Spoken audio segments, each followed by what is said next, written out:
Mavzuda agar shunday desam nima deysiz? Xitoyliklar endi bizda kartoshka ekishi ham mumkin. Nima uchun bunaqa deyapman? Bu yil kartoshkaning narxi rekord darajaga chiqdi. 1 kilogramm kartoshka 12 ming so'm bo'ldi. Biz chetdan kartoshka olyapmiz, o'zimizda yerimiz bor. Lekin o'sha qishloq xo'jaligi yerlarini solig'ini narxlarini oshirib qo'ydik. Mineral o'g'itlari narxi oshib ketdi. Suv masalasi muammo bo'lib qoldi. Xullas, dehqonlar solig'i ortdi. 1 gektar yerni fermerdan 20 million so'mga sotib olyapti dehqonlar. Fermerda yuzlagan gektar yer bor, lekin kim ekyapti?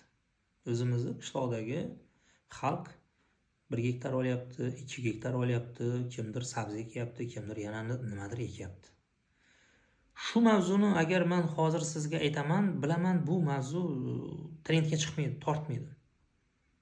Agar biron bir bo'mag'ur mavzu bo'lsa, bir to'yda yurganimiz, biron bir janjalda yurganimiz bo'lsa, bu mavzu tortadi. Qarang. Chunki biz o'zimiz shunga qarab bo'lyapmiz. Bizni qiziqishimiz, dunyoqarashimiz shunaqa bo'lgandan keyin xitoylik daraxt ekadi, kartoshkamizni ekadi, boshqa narsa qiladi. Keyin biz uni muhokama qilganimiz foydasi yo'q. Ya'ni biz qilmagan ishni ular qiladi. Shuning uchun internetda bo'mag'ur mavzular bilan chiqib, odamlarning vaqtini olib boshqa qilib yurgandan kerakli mavzuni biz olib chiqishimiz kerak. Qishloq xo'jaligi vaziri eplay olmayaptimi o'zining ishini? Bo'ldi, biz aytishimiz kerak. Og'ayni, o'rningizni bo'shatib qo'ying. Eplay olmadingiz. Mana narx-navo qanaqa bo'lib ketdi. Bozorga kirsang, okeanning ortidan kelgan, dengiz ortidan kelgan mevalarni ko'rasan. U okeanning ortidan kelyapti, narxi 15 ming so'm bo'lyapti, qarang. Biz o'zimizda yetishtiryapmiz, narxi undan qimmat bo'lyapti. Kamida 15-20 ming so'm bo'lyapti. Misol uchun olmani misolida oladigan bo'lsak. Nima uchun? Chunki solig'imiz qimmat, mineral o'g'itimiz qimmat, dizel yoqilg'isi qimmat, suv solig'i bor. Xo'sh, nima uchun biz qishloq xo'jaligi rivojlanishi uchun dotatsiya qilmasligimiz kerak? Byudjetdan ularga mablag' ajratib, o'shalarni zararini qoplab berib, ertaga o'sha yaxshi darajaga chiqqunicha biz ozgina chidab ish o'rini yaratmasligimiz kerak. Nima uchun? Lekin shu mavzuni siz tarqatmaysiz. Shu mavzuni siz misol uchun ko'rmaysiz, qiziqmaysiz ham.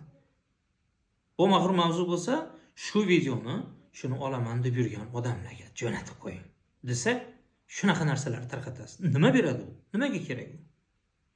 Yoki bo'lmasa qayerdadir bitta motivator chiqadi, uni videosi undan bunga tarqab beradi.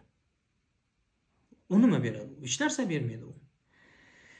Kerakli narsalarni biz qilishimiz kerak. Qo'limizda bor, imkonimiz bor. Agar qishloq xo'jaligi zo'r bo'lsa, chorva ham yaxshi bo'ladi. Chorva yaxshi bo'lgandan keyin bozorda go'sht narxi pasayadi. Ishchi o'rni ko'payadi. Ishonmasangiz, mana shu mavzuni ko'proq tarqating, odamlar ko'rsin, Rossiyada yurgan fuqarolar ko'rsin, ular o'zlarini izohlarini qoldirsin, ko'rasiz nima deb yozadi.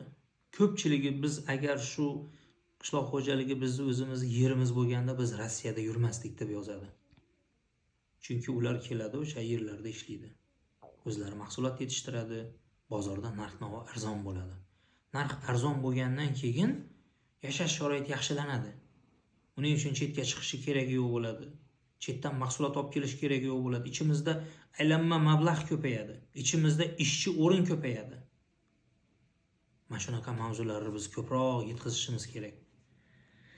Qani ko'ramiz, shu mavzumiz qancha tarqatilar ekan va qayerlarga borar ekan. Odamlar biz qiziqamizmi shu mavzularga yoki bo'lmasa bekorchi mavzularga qiziqamizmi? Tarqating ko'proq, natijasini ko'raylik.